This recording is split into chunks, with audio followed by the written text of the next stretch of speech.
Hoes big, man.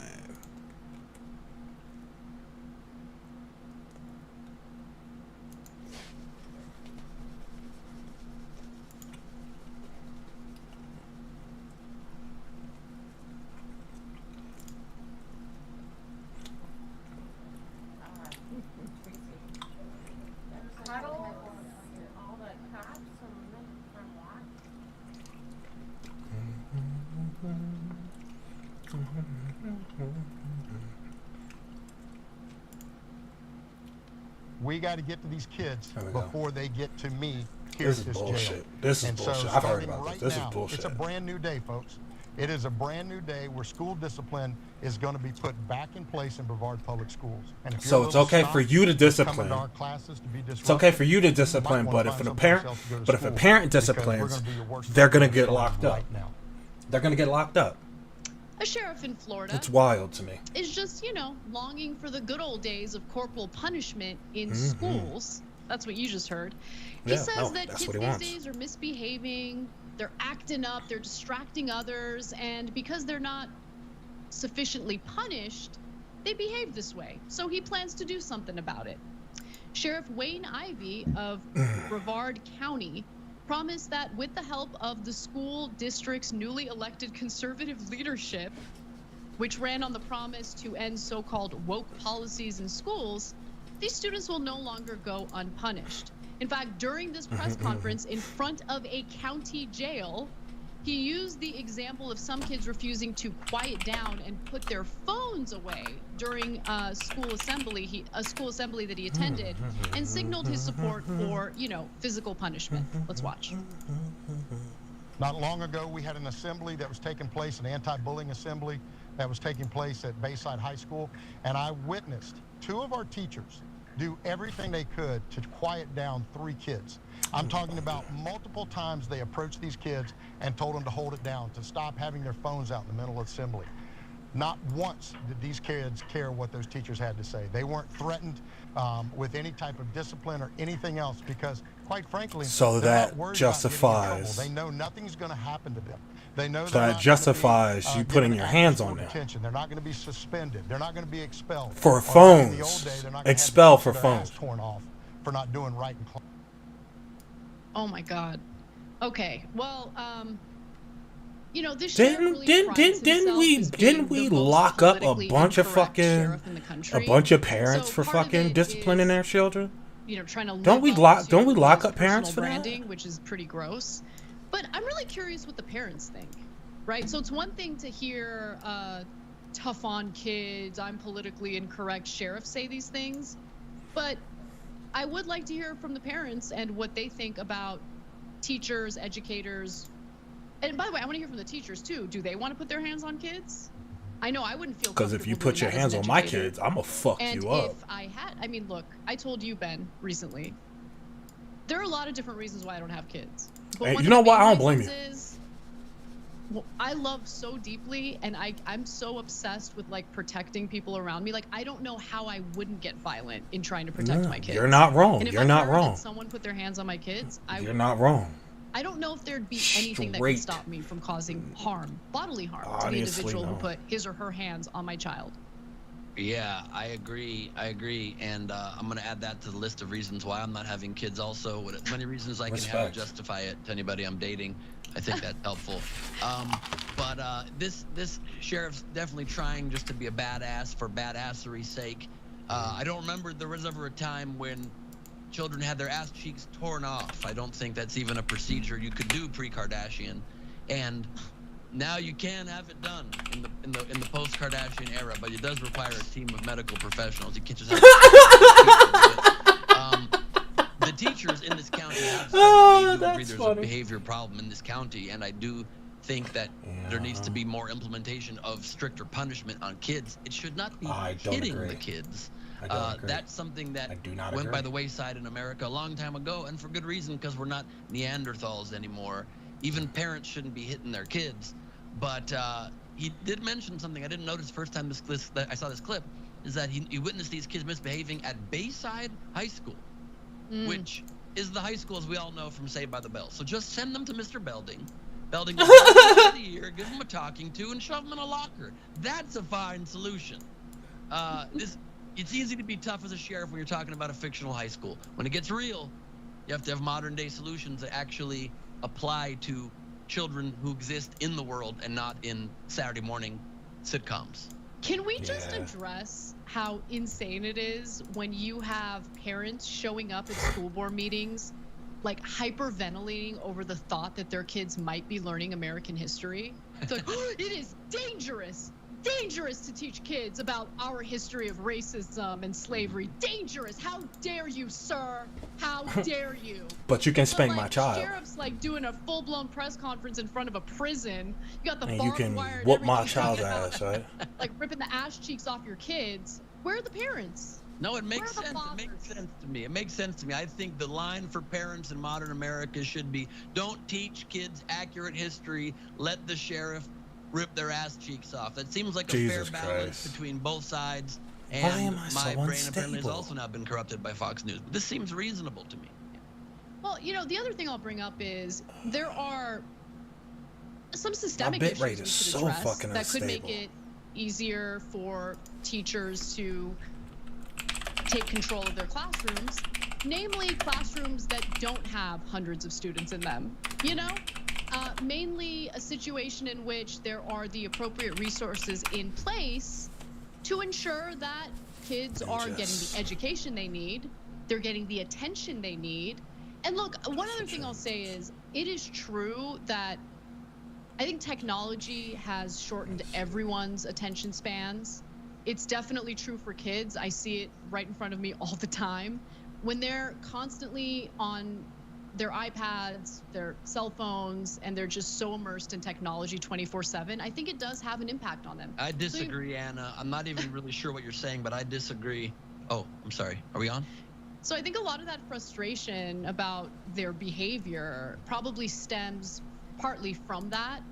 And then the lack of resources that educators obviously need to be able to command the classroom effectively. And look, sometimes kids do need to be punished. I agree with that. But putting your hands on them, using violence to discipline them is not an effective strategy. And also, like, what are the limits? Are there any limits? I mean, is the sheriff going to get into any details? Can they use objects to, carry out this punishment? Are they going to use belts, switches? What are they going to do? It's just it's so dumb, and it is a symptom of what I see all over the place. Doesn't matter what your political identity is. It's the obsession with self-branding. That's what the sheriff is doing. He's self-branding. I don't know how to fucking fix that. I am the badass sheriff. This is my brand. This is what I'm known for. This is the PR stunt that I'm pulling, without any real thought for what he is advocating for here. And again, I want to hear from the parents. We've heard from the sheriff. We know what he thinks. Are the parents for this? You want some person to put their hands on your child because he or she is acting up? Really? Just ban cell phones and the behavior of children will get much, much better. Ban cell phones in the classroom, except of course when shady incidents happen, then let them pull it out only during shady incidents. I'd love to keep talking about this, but I'm getting a call. Hello? You need to be spanked, Ben. That's what you Fair enough. I wish they would fucking put their hands on my fucking child. Bring it on. I'm coming. Yeah, I will die on that day. I'm not gonna bullshit you. I will die that day because I'm coming across from the top and I'm punching him in his motherfucking mouth. I'm like, okay, I'm ready to die today. I'm ready to die today. Like, you put your hands on my kid. What did you think was gonna happen? I'm ready to die today. Playback of our exclusive member-only shows and specials right after they air. So all that, all you gotta do is click that join button right underneath the video. Thank you.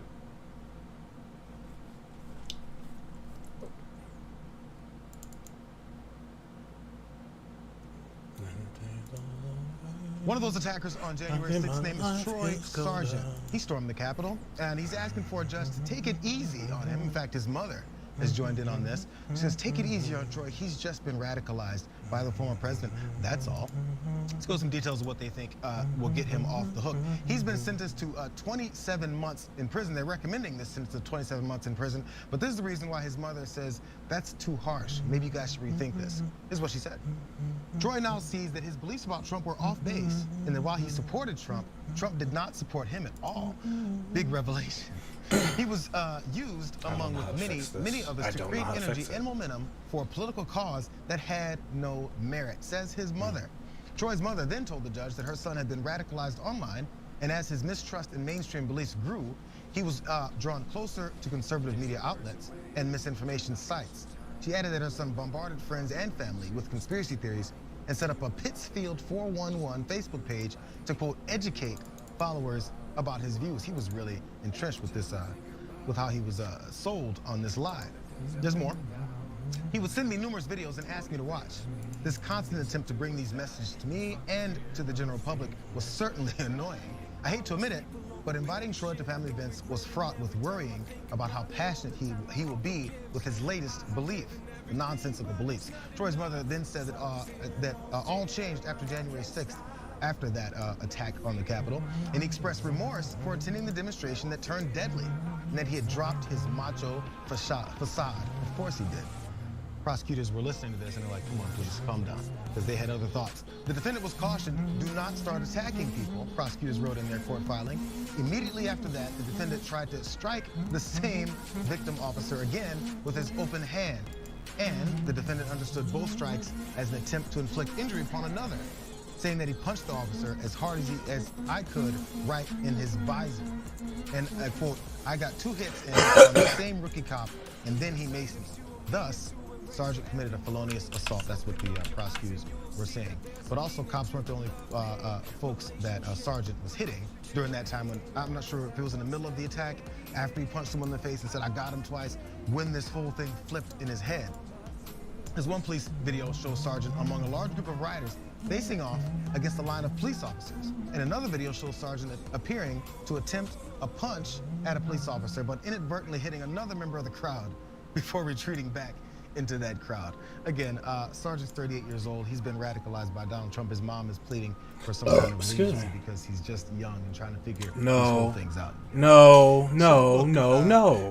This puts me in a position where I'm a little torn as a progressive because we're do-gooders. And I'm tired of being do-gooders to a group of people that don't care. The kid was, he's 38, right? But the guy was manipulated by Trump and right-wing media. Of course, that's of course absolutely true. On the other hand, still, so has 35% of the country. Exactly. You don't see them out there doing stupid shit. That doesn't give you the right to go around punching cops. It really doesn't. Win the election. So should he be prosecuted? Of course. Yes. Yes, he should be. The consequences of your actions. And look, what are we having a debate about this? Imagine if a black guy had punched a cop in the face a couple of times. Exactly. No, we wouldn't be having a debate about this. We would not be having a debate about this. And like, if he was lucky enough to tell the story, survive that incident. These guys all survived the incident. So that's clear. But Trump, of course, did betray them, and he never did mean any of it. And look, you guys probably have somebody in your family like this. In my case, I still have family in Turkey. And by the way, this is an interesting point that this happens everywhere. Every country has a Trump-like figure, and in every country, anywhere from 25 to 35% of the country follows him like he's their cult leader. And in Turkey, it's Erdogan. He's also right-wing. He's also fundamentalist. It's the same exact playbook. And I have a cousin who believes in Erdogan. And so when I was reading her stuff, it reminded me a little bit of our situation. Do you invite him or don't you invite him? Because he's going to come in and tell you blah, blah, blah, blah, blah on, how great Erdogan is and how you should be a fundamentalist Muslim. And how he always has conspiracy. And it's the same thing. Everyone in that camp also loves conspiracy theories. Isn't it amazing how similar it is? So these folks are being manipulated, and they're being manipulated by con men. Because Erdogan, Trump, they don't believe in their religions. They're just doing it for the money and the power. So I mean, that's exactly what I it guess is. Where I come out on it, Sharon, is I, as a progressive, I'm allowed to have a little bit of sympathy, as I still send you to jail. Right. I think you got it exactly right, and I'm a mother, so God forbid, that's my kid. But I would support them. I try to get him out of it. I try to get him help, I would think, before that. But, you know, the mother's timeline is just off to me. She says, you know, as soon as he got back, the macho's gone, he's remorseful. And the truth is, the remorse to me, I believe, starts when his buddies see the body cam footage and tip off the feds. That's when he's remorseful. And I also think the way to break him of this is harsh punishment, okay? The same manipulation also said rule of law, you know, wanted to punish people for just marching in the streets. So he should be hit with the rule of law, and that can be an example for himself and others. I guess they're throwing everything that they can at them because his mother had those points about how he's been radicalized by Donald Trump, and it's not really his fault. Albert Watkins, he's an attorney for the QAnon shaman, one of those guys that ran up in the Capitol, as you ended with the head dress on. This was his defense. See if you can make some sense of this. He said a lot of these defendants, and I'm going to use this colloquial term, perhaps disrespectfully, but they're all effing short bus people. Talking about the people he's defending. Wow. There are people with brain damage. They're on the spectrum, but there are brothers, sisters, neighbors, our coworkers. They're part of our country. These aren't bad people, and they don't have prior criminal history. They were subjected to 4+ years of propaganda and the likes of which the world has not seen since Hitler. All these folks are saying this. They've been saying it ever since these folks got arrested, some of which got arrested and ended up in these situations. How Donald Trump did this to me. I can't believe he did this to me. Can you believe he did this to me? Shouldn't I be let off because he did this to me? But I wonder if those same folks are arguing that Donald Trump should maybe see some consequences for what they're saying. I wholly agree. He should be seeing consequences for what he did. If you see a bunch of folks that aren't seen as supporters of maybe a big political leader on the Republican side, if someone just runs up and punches a couple cops in the face, how many folks are going, you know what? I think he just got brainwashed by his buddies to go do it. Come on, man. Yeah, and there's a reason why anybody does any crime. And I'm not saying that there's a good reason for it. Oftentimes it's a very bad reason, right? But when... Same victim officer again with... There we go. His open hand. And the defendant understood both strikes as an attempt to inflict injury upon another, saying that he punched the officer as hard as I could right in his visor. And I quote, I got 2 hits in on the same rookie cop, and then he maced me. Thus, Sergeant committed a felonious assault. That's what the prosecutors were saying. But also, cops weren't the only folks that Sergeant was hitting during that time when, I'm not sure if it was in the middle of the attack, after he punched someone in the face and said, I got him twice, when this whole thing flipped in his head. As one police video shows Sergeant among a large group of rioters facing off against a line of police officers. And another video shows Sergeant appearing to attempt a punch at a police officer, but inadvertently hitting another member of the crowd before retreating back into that crowd. Again, Sergeant's 38 years old. He's been radicalized by Donald Trump. His mom is pleading for some kind of leniency because he's just young and trying to figure these whole things out, you guys. So look, this puts me in a position where I'm a little torn as a progressive because we're do-gooders. And is it true that the kid was, he's 38, right? But the guy was manipulated by Trump and right-wing media? Of course, that's of course absolutely true. On the other hand, so has 35% of the country, about 100 million people. So that doesn't give you the right to go around punching cops because Trump didn't win the election. So should he be prosecuted? Of course, you have to suffer the consequences of your actions. And look, what are we having a debate about this? Imagine if a black guy had punched a cop in the face a couple of times. Would we be having a debate about whether he should be prosecuted? You know how that would go. And if he was lucky enough to tell the story and survive that incident, these guys all survived this. So that's clear. But Trump, of course, did betray them. And he never did mean any of it. And look, you guys probably have somebody in your family like this. In my case, I still have family in Turkey. And by the way, this is an interesting point that this happens everywhere. Every country has a Trump-like figure, and in every country, anywhere from 25 to 35% of the country follows him like he's their cult leader. And in Turkey, it's Erdogan. He's also right-wing. He's also fundamentalist. It's the same exact playbook. And I have a cousin who believes in Erdogan. And so when I was reading her stuff, it reminded me a little bit of our situation. Do you invite him or don't you invite him? is he's going to come in and tell you blah, blah, blah, blah, blah on, you know, how great Erdogan is and how you should be a fundamentalist Muslim. And how he always has conspiracy. And it's the same thing. Everyone in that camp also loves conspiracy theories. Isn't it amazing how similar it is? So these folks are being manipulated, and they're being manipulated by con men. Because Erdogan and Trump, they don't believe in their religions. They're just doing it for the money and the power. So I guess where I come out on it, Sharon, is I, as a progressive, am allowed to have a little bit of sympathy as I still send you to jail. I think you got it exactly right. And I'm a mother, so God forbid that's my kid. But I would support them. I'd try to get them out of it. I'd try to get them help, I would think, before that. But, you know, the mother's timeline is just off to me. She says, you know, as soon as he got back, the macho's gone. He's remorseful. And the truth is, the remorse to me, I believe, starts when his buddies see the body cam footage and tip off the feds. That's when he's remorseful. And I also think the way to break him of this is harsh punishment, okay? The same manipulation also said rule of law, you know, wanted to punish people for just marching in the streets. So he should be hit with the rule of law, and that can be an example for himself and others. I guess they're throwing everything that they can at them because his mother had those points about how he's been radicalized by Donald Trump, and it's not really his fault. Albert Watkins, he's an attorney for the QAnon shaman, one of those guys that ran up in the Capitol, as you remember, with the headdress on. This was his defense. See if you can make some sense of this. He said a lot of these defendants, and I'm going to use this colloquial term, perhaps disrespectfully, but they're all effing short bus people. Talking about the people he's defending.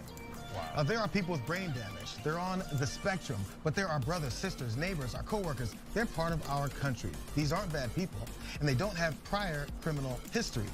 They were subjected to 4+ years of propaganda, and the likes of which the world has not seen since Hitler. All these folks are saying this. They've been saying it ever since these folks got arrested, some of which got arrested and ended up in these situations. How Donald Trump did this to me. I can't believe he did this to me. Can you believe he did this to me? Should not be let off the hook because he did this to me. But I wonder if those same folks are arguing that Donald Trump should maybe see some consequences for what they're saying he then did, which he did, which they agreed to do. And I like your point, Jake, about whether or not, if you see a bunch of folks that aren't seen as supporters of maybe a big political leader on the Republican side, if someone just runs up and punches a couple cops in the face, how many folks are going, you know what? I think he just got brainwashed by his buddies to go do it. Come on. Yeah, and there's a reason why anybody does any crime. And I'm not saying that there's a good reason for it. Oftentimes it's a very bad reason, right?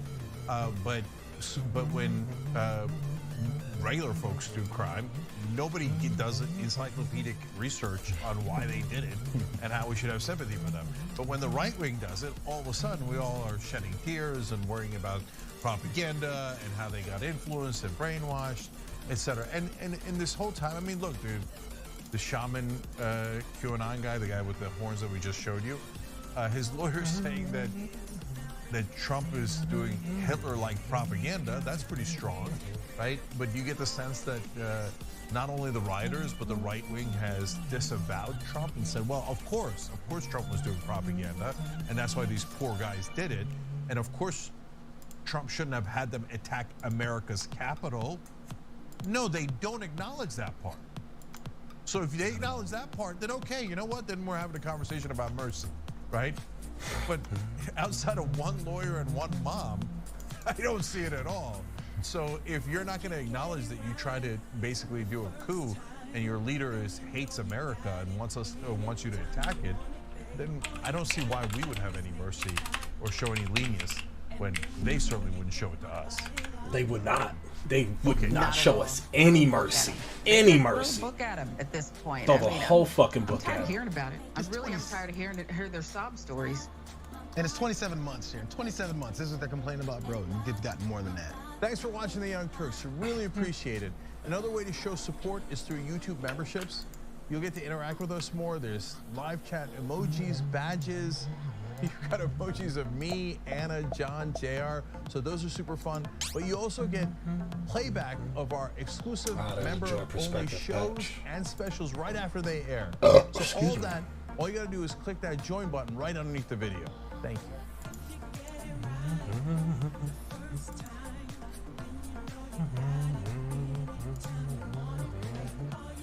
Right now, we need to work within the system as it exists because Democrats, they're playing a very different game on Election Day and the days leading up to Election Day than Republicans are. Democrats are not as interested in the quality of a candidate. How? Democrats How do you figure? are the ones How do you who figure? are not interested in the quality of the candidate. Sure. So while I try to remember which candidates are not up to par on the Democratic side, I just want to remind you about what candidates look like on the Republican side for the midterm elections. Let's watch. Do some grocery shopping. I'm at work. Yeah, I give some vegetables. I like typically most people. Well, I don't even know what most people do, but I like to do both. I like to do both. The male body. I like to upgrade the male body and the female body. I don't know if you know vampires are cool people, are they not? But I'm gonna tell you something that I Shut your found ass out. up. I don't a like werewolf him. can kill a vampire. Did you know that? I never knew that, so I didn't want to be a vampire. There's no anymore. I such wanted to thing be as a werewolf. fucking vampires or werewolves. If there is, I'm mad that they don't ask me. Urine, by the way, if you haven't had anything fancy, has a sort of a nutty smell to it. And that sort of tastes like that, too. You know, he talked about doing a disinformation. What about getting a department that can look at young men that's looking at women that's looking at this social media? But since we don't control the air, our good air decided to float over to China, bad air. So when China gets our good air, their bad air gotta move. When he dresses like that, it's not an accident. He's kicking authority, the boss. Yeah. He said, hey, I'm the man. I'll show those guys who's boss. And you know what's so funny? I am with many police officers. Yeah, listen, there are certainly Democratic candidates I don't prefer and I don't like, but there's no comparison to the unqualified candidacy of people like Herschel Walker, Dr. Oz. You get the point. We're talking about unqualified candidates. We're talking about unqualified candidates. He said that segment in reference to Georgia. Herschel Walker is probably the single most unqualified person to ever run for Senate, and that's only because Donald Trump didn't run for Senate. Okay? And so Herschel Walker can't put two sentences together. Herschel Walker has over a dozen different personalities. Some of them are werewolves and some of them are vampires. But are you joking? Are you joking? Unfortunately, he's guys, not. that's the most amazing part of the story. And we've said it 100 times, you know it, but when you see it, it's amazing, right? They live in a completely different version of reality. And in their version of reality, Herschel Walker is really smart, and Warnock is an illegitimate candidate. Yeah, and look, not everything Hannity said in that segment was inaccurate. There was something pretty honest and correct in what you're about to hear. So let's listen to what Hannity says, and then I'll explain. Democrats are not as interested in the quality of a candidate or holding rallies or exciting voters or kissing babies or shaking hands or going to fairs. No, Democrats, they're hiding. They're avoiding debates. They're avoiding their adoring media fans. They're raising hundreds of millions of dollars. They're using those on negative ads against Republicans. I mean, I do think there's truth in that. Oh, yeah. I mean, look, I think in some instances, it's abundantly clear that the Democratic establishment almost has disdain for their base. I think that they hide from their base oftentimes. And honestly, more than that, they're scared of their base actually asking them to get anything done. Because they run on allegedly wanting to accomplish certain policy goals, and then as soon as they're elected, they abandon those policy goals, and then they run away from their base because they don't want to be confronted about the fact that they're... I mean, think about someone like Kyrsten Sinema, who made herself out to be such a victim because Democratic voters were hounding her to not be such a terrible person in the Senate, who was defeating provisions in the Build Back Better agenda that she purported to be supportive of when she was running for the Senate. You know, and anyway, so there's that. And let's go to this tweet from Eric Michael Garcia. Feinstein says about Democrats having 51 seats, quote, "It's terrific, and they can work, if it's used, but there's a danger in it as well, and that's being too aggressive." No, too aggressive. There's no such thing as being too aggressive. Well, there's no such thing as being too aggressive. When the people need it, there's no such thing as being too aggressive. And I don't like that. Personally, I don't like that. Well, they're going to be too aggressive because they have the Senate. The Republicans have the House, which she'll get. I can't wait. It's never going to happen. Doesn't happen. Feinstein hates her voters. If you remember, a bunch of young people came to her office, asked her about Green New Deal, and she yelled at them how dare you, right? Because she takes money from fossil fuel companies. She takes money from everyone. She's a total corporate robot. At this point, though, when it comes to Feinstein, Hannity's also right about the earlier part of the segment, because Feinstein has dementia. You could say, I don't know if it's Alzheimer's, dementia. It's Alzheimer's, yeah. Or whatever ailment she has, but she cannot remember a thing. Her brain is gone. And so they're forcing me to say that. I hate saying that. But she's still sitting in the Senate. They will not take her down. It's ridiculous. It's an insult to the voters of California. It's an insult. So look, if she's hurting as bad as they say she is, she should not be in there. Democrats as well as Republicans, we do it. Do you ever see Hannity doing it? There, he's pretending that Herschel Walker's a genius. Are you kidding me? Are you kidding me, right? Whereas we can tell you about how ridiculous Feinstein is. By the way, Hobbs ran against Kari Lake in Arizona and won the governor's seat. She hid. She didn't just hide from her voters. She hid from debate. She hid from everything, right? She barely even campaigned. Barely even campaigning is a Democratic strategy. They yell at Fetterman. Are you kidding me? Fetterman's the one guy who actually campaigned. He campaigned with a stroke. He did a debate with a stroke. He was out there nonstop, etc. But there's one other thing that Hannity, funny enough, was right about. The Democrats do raise hundreds of millions of dollars, right? And they do spend it in ads. Of course, the part he left out is, so do the Republicans. And the Republicans had such a massive advantage in the money that they raised for decade after decade that Hannity never mentioned down here. The minute the Democrats have an advantage on it, can you believe they're raising money from corporations? And it turns out that's influencing the politicians, Hannity just found out. Okay, you can see who's honest and who's not. Thanks for watching The Young Turks. Really appreciate it. Another way to show support, they're not honest. There's nothing honest about them. You'll get to interact with us more. There's live chat emojis, badges. You've got emojis of me, Anna, John, JR. So those are super fun. But you also get playback of our exclusive member-only shows and specials right after they air. So all of that, all you got to do is click that join button right underneath the video. Thank you. Huh?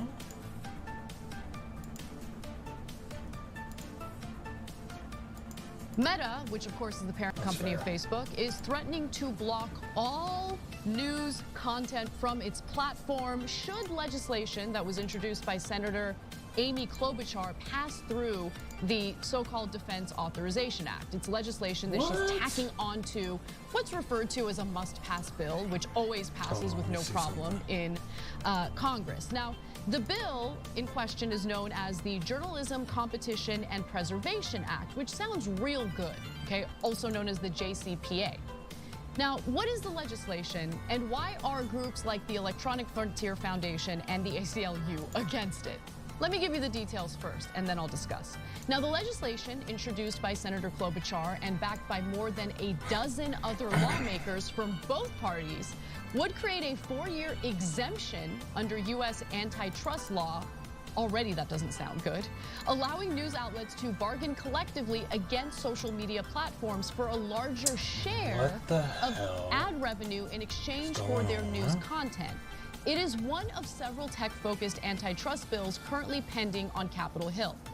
So understand what's happening here, okay? It is essentially a piece of legislation that makes an exemption for media companies seeking to join together to fight for a larger share of revenue from these platforms, including Facebook. Now, on its face, that doesn't sound like such a bad idea, except it's literally saying, well, in this case, media monopoly is okay. Now, more on that in just a minute, but let me give you some more detail on the legislation on its face and how Meta has responded to it.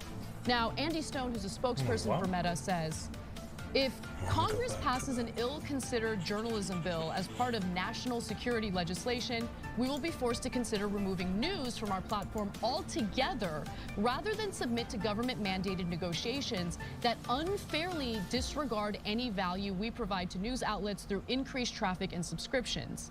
The Journalism Competition and Preservation Act fails to recognize the key fact. Publishers and broadcasters put their content on our platform themselves because it benefits their bottom line, not the other way around.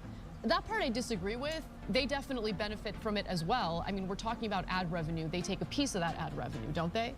Facebook does? Yeah. Certainly. Yes. Yeah, so they would want to drive up ad revenue as much as possible. How they share it with news outlets is a different question. Yes. Again, this is another story I have strong opinions on. Yes. Keep going. So let me give you all the details, though, because, again, this is one of those stories. It's a piece of legislation that uses the right language, right? Collective bargaining. That sounds real good. You want collective bargaining. It pretends to look out for the little guy, meaning independent media or local news outlets. But it completely ignores the fact, by the way, that much of the media today, especially local news, falls under giant corporate conglomerates, okay? Totally ignores that. So in reality, what's happening behind the scenes with this legislation is trying to give powerful news organizations and media conglomerates a leg up when it comes to advertising dollars on these platforms. More on this. So the strategy to get this passed was a pretty smart one. As I mentioned earlier, they're planning on tacking it onto a bill that usually passes with no problem whatsoever. Fight for the Future, a digital rights organization, told reporters that multiple sources had said a push to include the JCPA in the annual defense bill was successful, and that the National Defense Authorization Act included the JCPA's language. Now, let me understand this. If this is such a wonderful bipartisan piece of legislation that's really protecting journalism and free speech in America, freedom of the press in America, why do they need to attach it to the National Defense Authorization Act? So that's a red flag in and of itself. Okay, but I got more, Cenk. You gotta let me explain it in full because it's so easy to get tricked by this bill. The bill has also attracted criticism from more than 24 civil society groups that are often at odds with big tech on policy matters. In a letter Monday to congressional leaders, those groups said the JCPA could make mis- and disinformation worse by allowing news websites to sue tech platforms for reducing a story's reach and intimidating them into not moderating offensive or misleading content. And by the way, those groups include the ACLU, the Electronic Frontier Foundation, the Wikimedia Foundation, and also Public Knowledge. And in a letter, the letter also said the JCPA could end up disproportionately favoring large media companies over the small, local, and independent outlets that have been hit by the hardest, or that have been hit the hardest by falling digital ad revenues. So I'm going to give you some statements from the Electronic Frontier Foundation. I think they did a great job explaining why they're against this piece of legislation. Before I do, though, Cenk, tell me why you have such strong opinions against it. Okay, so first of all, I'm going to state our bias as a company. We've got bias on both ends. We actually will probably fall into the category of the news companies. Please work. Form a conglomeration.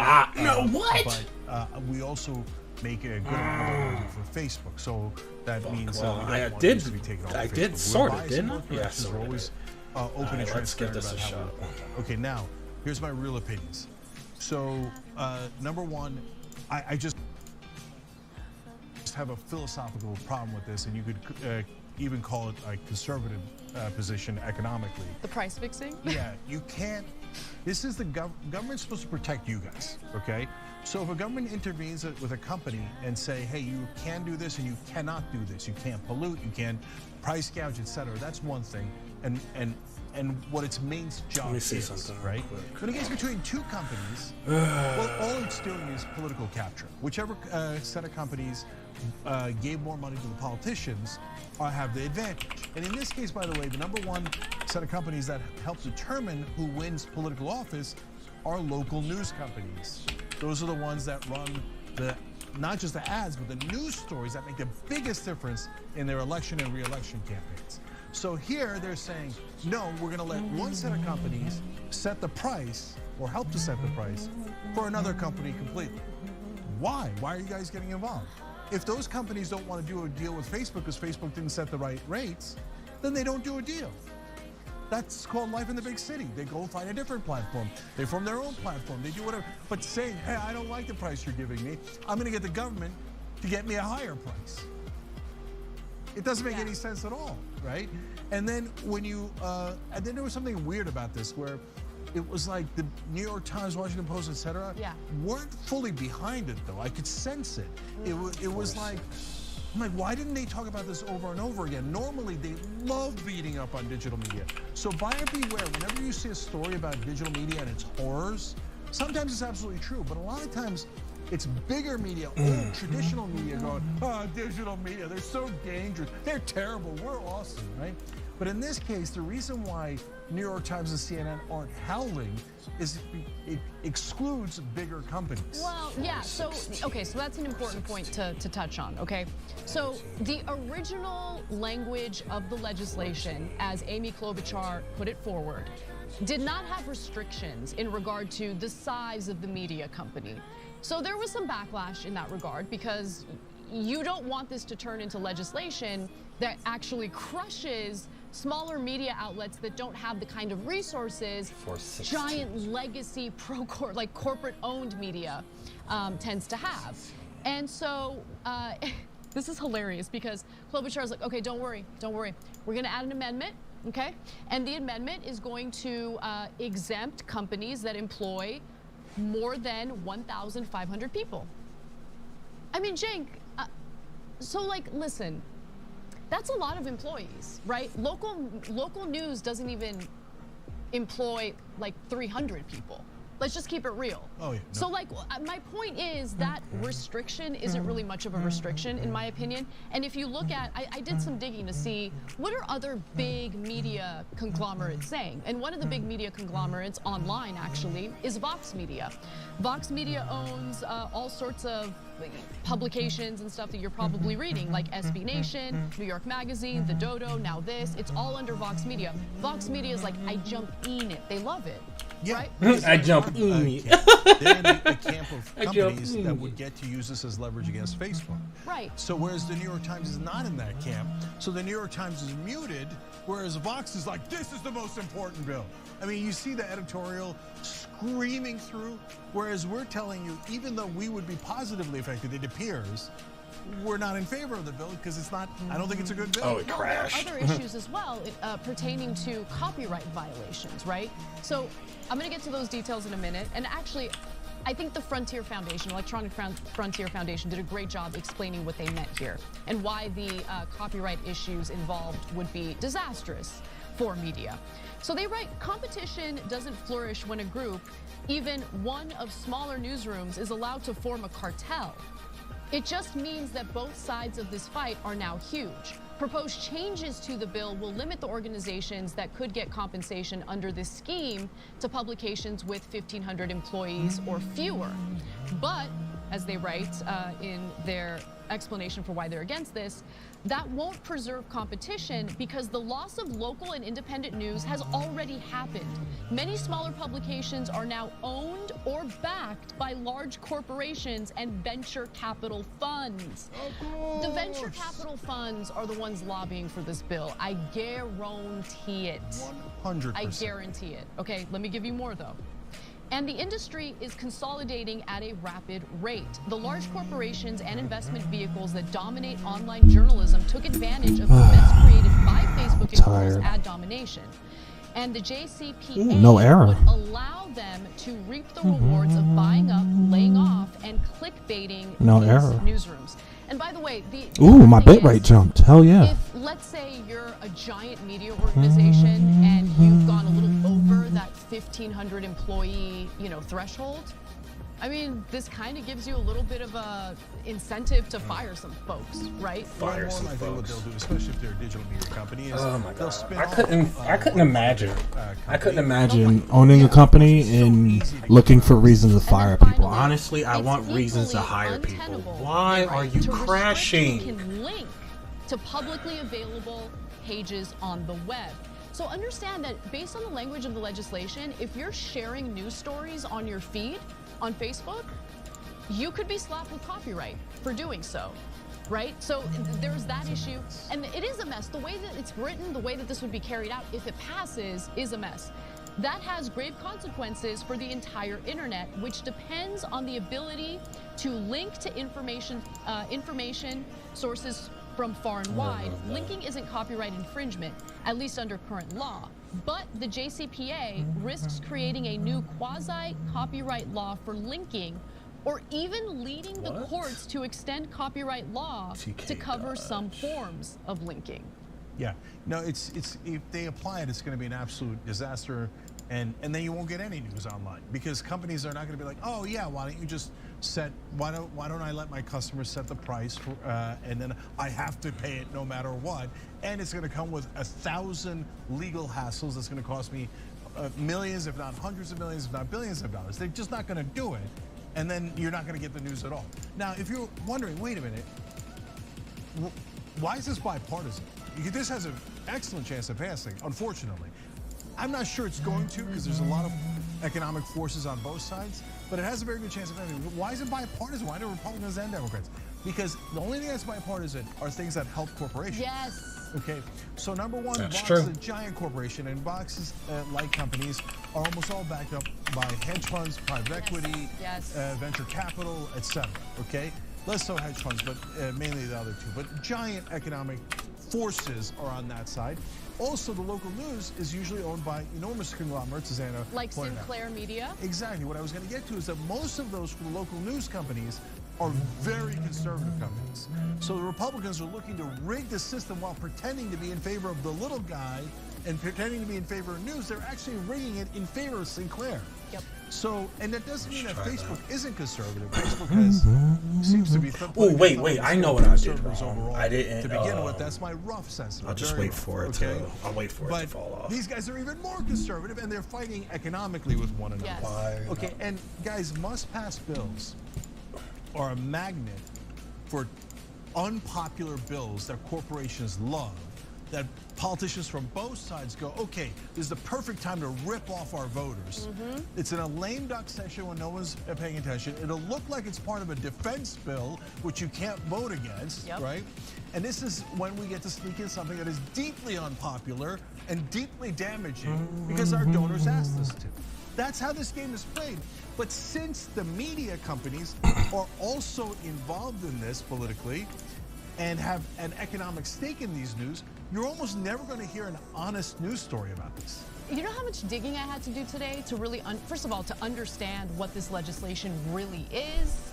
I mean, I had to go pretty far to figure out, I mean, like CNN, even Reuters, like they would mention like, yeah, you know, there are some organizations like the ACLU that like happen to be against this, but they wouldn't explain why, right? Like you got to go out of your way and figure I had out the same exact scenario. Yeah, how come you guys aren't explaining the antitrust issues here? How come you're not explaining the massive issue with media conglomerates involved? They would never explain. The investor class behind this, right? Like the private equity, the hedge funds, all of that. None of that is explained, of course. And what really disgusts me is the use of rhetoric that pertains to workers and their struggle, things like collective bargaining, and basically repurposing it to provide cover for crappy pro-corporate legislation. There is no such thing as collective bargaining for companies. That's not a thing. It's amazing. They just made it up to make it look like corporate rule is actually populist and grassroots. Right. Oh, they're going for the little guy like Sinclair Broadcasting? That's absurd. All right, finally, what should be the standard? Look, these platforms don't owe us anything. So a lot of people love to cry. And so whether it's the right wing going, oh, I demand the right to be pro-Nazi and be on this platform, right? Or now giant mainstream media companies going, I demand the right to higher profits. Okay. So crazy. Yeah. No, the only thing that is fair is to ask the platforms like Facebook to be fair. So if you're gonna promote news, you're going to, or at least provide an outlet for, you're going to provide links, you're going to have an algorithm. The algorithm should be fair, and it should not judge whether you're a right-winger or a left-winger. It should just judge based on the content. I'm not positive every platform does that, and right-wingers are totally lying about this, as always, with everything. Every platform that I've seen, with the exception of TikTok, that puts a thumb on the scale, puts a thumb on the scale in favor of conservatives, not against conservatives. So TikTok is much more stringent in what they ban, which then weeds out a lot of hateful right-wingers. So that's why I say they're an exception. And I think YouTube is overall enormously fair. And that's you never hear that from anyone. And But YouTube is not fair. Because they don't want to give credit to YouTube is not fair, though. But YouTube is not fair. As fair as you can have it. I disagree. I disagree. I disagree. For a long time. I disagree. But if they weren't fair, I wouldn't tell you. Okay. So anyway, bottom line is, the Facebooks of the world should be left alone by other corporations with political meddling. They want to have a fight between companies. Have at it, Hoss. That's called a free market. Okay. If they want to rig it with the government, that should not happen. All Facebook owes anybody is fairness.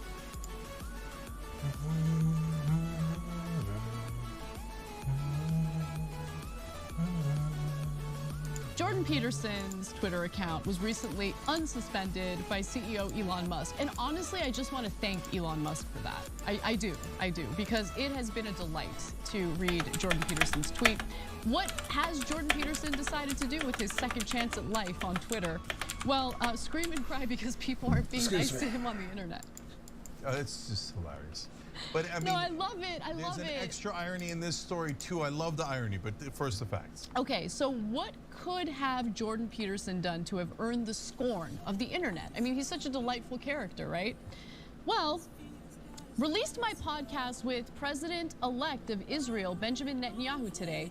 The degree of cowardly, anonymous, anti-Semitic vitriol in the comments section is truly alarming. Pay attention. We're going down a very bad road in that regard. Now, look, so I'm going to pause for a second because anti-Semitism is real, and the anti-Semitic comments on YouTube videos that touch on anything having to do with hate crimes against Jewish people, Kanye West's disgusting anti-Semitic comments. Just read the comment section. I mean, it is disgusting, horrendous, absolutely awful. So I agree with Jordan Peterson in noticing that and finding it deplorable. Okay? Yeah, and that's going to lead to the irony in a second. But real quick on this. Yeah. Look, Benjamin Netanyahu is a terrible right-winger. He's an awful guy.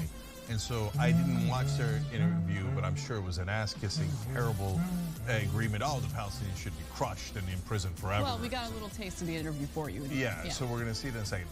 But at the same time, I'm sure not just people who are opposed to Netanyahu, but right-wingers probably left tons of anti-Semitic comments there anyway.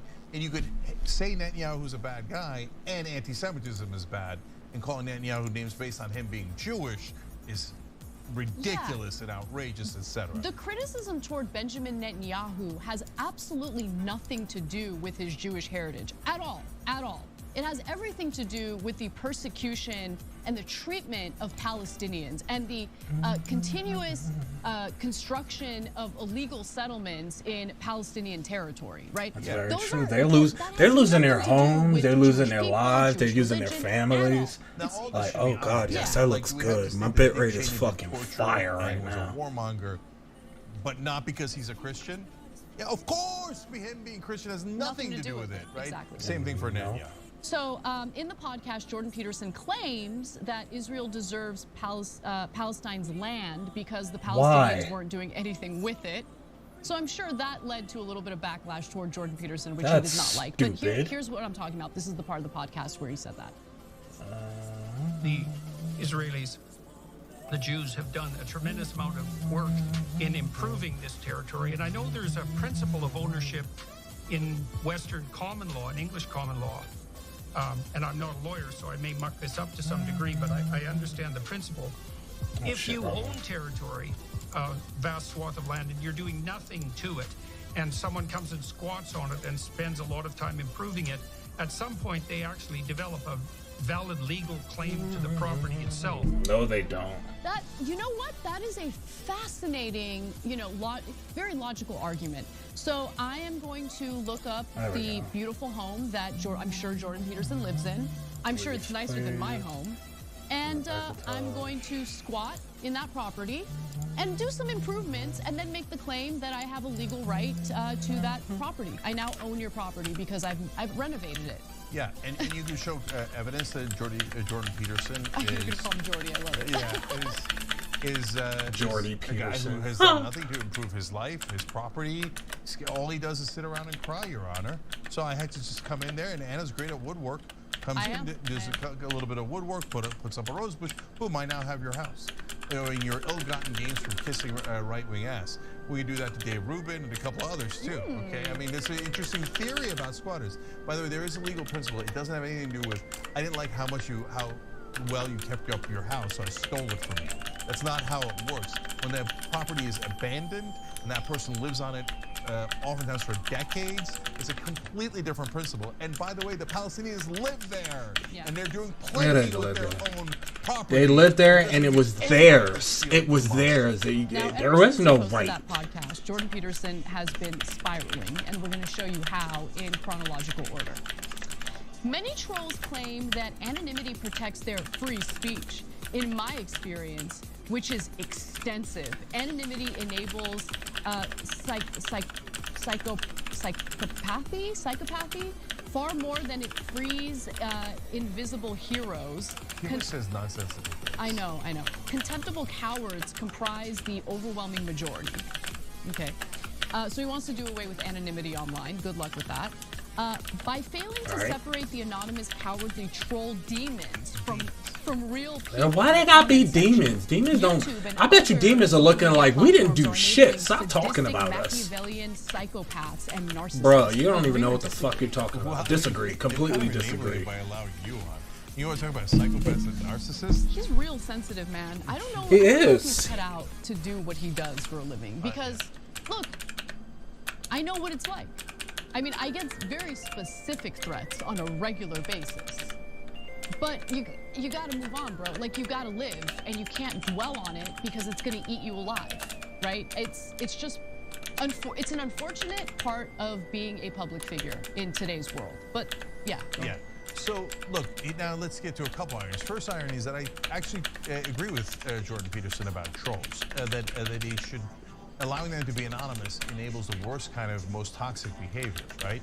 So, but the second double irony is his audience, his own fans are now really mad at him because they are trolls. A lot of them are. And isn't that amazing that Jordan Peterson doesn't realize that like 80% of his followers are the psychopath trolls? Sadistic, Machiavellian psychopaths and narcissists. I mean, that can't describe the right-wing audience of the Jordan Petersons of the world any better than that, right? Yeah. And that's why the hilarious part of this story is that his own followers are like, wait, what do you mean, man? Trolls are awesome. Okay. Oh, yeah, I want to be anonymous. I want to rip your face. I'm like, what? Okay, just one final thing that I got to say, because we got to wrap this up. Look. Wrap it up, B. Wrap it up. Like, no one asked him to do it. It just decided on his own to say terrible things about a full-figured model that he finds unattractive, right? He didn't need to do that. He felt the need to put negativity in the world towards something that he could have just kept to himself about. Okay? That's who he is. But that's the thing, though. I mean, he does that's the thing with these type of by people, displaying his name.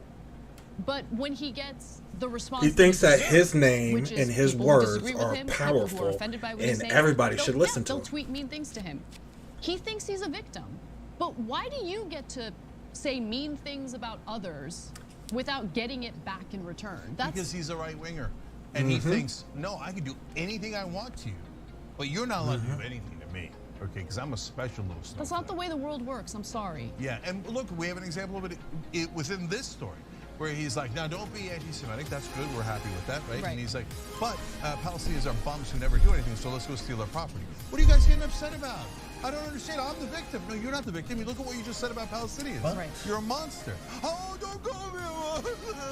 And he cries every frickin' time, right? This part's really funny, too. So to your point about how, like, some of his fans have turned on him because of these rants. Yeah, one person writes, anonymity is my right to privacy. Keep your hands off of it. And he just quote tweets that and says, coward. Oh, you're going to lose all your fans, brother. No, I love it. Keep going. Yeah, keep going. Thanks, Elon. Yeah, keep attacking the trolls. See how many followers you have left. It'll be near zero soon. Yeah. So, whereas we are consistent on it, and we have the added benefit of not crying while doing the segment about it. Jordan Peterson is not capable. Thanks for watching The Young Turks. We really appreciate it. Another way to show support is through YouTube memberships. You'll get to interact with us more. There's live chat emojis, badges. You've got emojis of me, Anna, John, JR. So those are super fun. But you also get playback of our exclusive member-only shows and specials right after they air. So all that, all you got to do is click that join button right underneath the video. Thank you. Come on, fuckers. Okay, there we go. What if they offered you not just a segment, but what if they're like, come on, you do the 8 o'clock to 9 o'clock hour? Well, yeah, I mean, then that would be, I'd have to have a conversation with Dave for sure. Like, hey, I have a full-time job being offered to Fox News. Yeah. No, but look, I got home, I talked to my wife about it, because I was disappointed in myself. And she was like, let's be honest. Like, do you want to be working with these people? We just heard from a gentleman named Francis Ellis from Barstool Sports, and he apparently, as of late, has been appearing more and more on Fox News, specifically Jesse Waters' show. But in a hot mic moment, he disclosed what he really thinks about working at Fox News, what he thinks about the network, and I enjoyed it. I also enjoyed the fact that the editors were supposed to edit this out of the final product, and they just forgot to. But Mediaite was able to grab it before they deleted the video. So let's go to the first clip where he talks about how he was asked to work full-time for Fox and how he felt about it. They have asked me to do Man on the Street for them, and I had to say no. They wanted me to take like this subway bingo card down into the subway. They like ask random strangers, have you seen a rat? Fill out your bingo card thing. Yeah. It was like so stupid. Let you write it. I know. But what if they offered you not just a segment, but what if they're like, Francis, we want you to do the 8 o'clock to 9 o'clock hour? Well, yeah, I mean, then that would be, I'd have to have a conversation with Dave for sure. Like, hey, I have a full-time job being offered to be Fox News. Yeah. No, but look, I got home, I talked to my wife about it, because I was disappointed in myself. And she was like, let's be honest. Like, do you want to be working with these people? She was like, I watched the rest of his show and like the stuff that he's a joke. You know, I'm a big fan of his wife. Don't know who she is, never met her, but 1010 would recommend. Great wife. Yeah. So look, guys, this story is interesting not because you've got Barstool Sports versus Fox News. I don't understand. That's I don't bit understand. Interesting. Barstool.